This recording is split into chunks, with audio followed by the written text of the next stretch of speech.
Hello. In this presentation, we're going to talk a little bit about the overview of interfacing with Microsoft projects and baselining for CPM. The purpose of baselining a project in CPM. So the brief overview is baselining a project in CPM is the final step in CPM project planning. Locks the plan, schedule, giving means to measure progress against the plan. Required to begin executing the project in CPM so you can enter actuals, manage resources, productions, certain reports, and etc. How do we differentiate between baselined and unbaselined projects? A baseline indicator is displayed in the header of CPM. Yellow denotes not baseline, green denotes baseline. The baseline indicator turns from yellow to green once a project has been exported and baselined in CPM, in Microsoft Projects, and then imported back to CPM. The project snapshot updates and changes. Level 2 and Level 3 SITREPs and other reports become available. Adjusting certain features of cache sheets can break the baseline. As you see here, this shows you the indicators. The yellow for unbaseline, the green for baseline. Now, even though you take it to Microsoft Projects and import it back in, if you do not baseline it in Microsoft Projects, it will still stay yellow until you do the completed entire baseline, which will be explained in the next 3 parts. CPM tasks and Microsoft Project tasks. CPM tasks, project planning occurs in CPM. CAS activities, construction activities, and corresponding data entered in CPM. Work elements are mandatory and must be entered prior to export.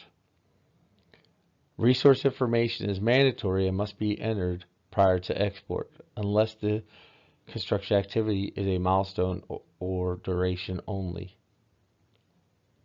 Project execution occurs in CPM, entering actual information, managing work element completions, aligning crew to resources. Now, with this, you don't necessarily have to have all of your crew as your resources. If you do forget some when you're in Microsoft Projects, there is a way to add crew in Microsoft Projects and bring it into CPM so you don't have to keep going back and forth. And that's explained in the next 3 parts. Microsoft Project tasks, scheduling and networking occurs in Microsoft Projects. Assigning task sequence, set project calendar. Remember, this is only the standard calendar. If you try to use your command calendar and import it in, you may get baselining issues. So you have to just do the standard calendar and then put your work days, your off days, etc. Then you set the baseline, and you can manage resources after initial push to Microsoft Projects. So again, if you don't put all your resources in prior to, the only way you can add resources to the project is in Microsoft Projects. Now you can add the resource in the resource crew list in CPM, or you can add them in Microsoft Projects, assign them, and then Microsoft Projects will put the new crew member in CPM. Some best practices. So Master activities and CAD construction activities should not be added in Microsoft Project or deleted. They should only be added or deleted in CPM only, not in Microsoft Projects. Export, scheduling, and import should be accomplished in one session. That means don't close out your Microsoft Projects before you re-import it, and don't close out CPM before you're finished importing your project back from Microsoft Projects. It can create some issues in your project file. A project file can be saved but should be left open for import.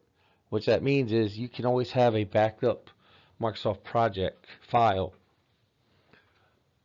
saved, but do not close it after you save it. Let the software close on its own. Standard project calendar, just went over that. And then once an export to Microsoft Project has occurred, we went over that too. So this concludes the brief overview of the interfacing with the two systems with Microsoft Projects and CPM.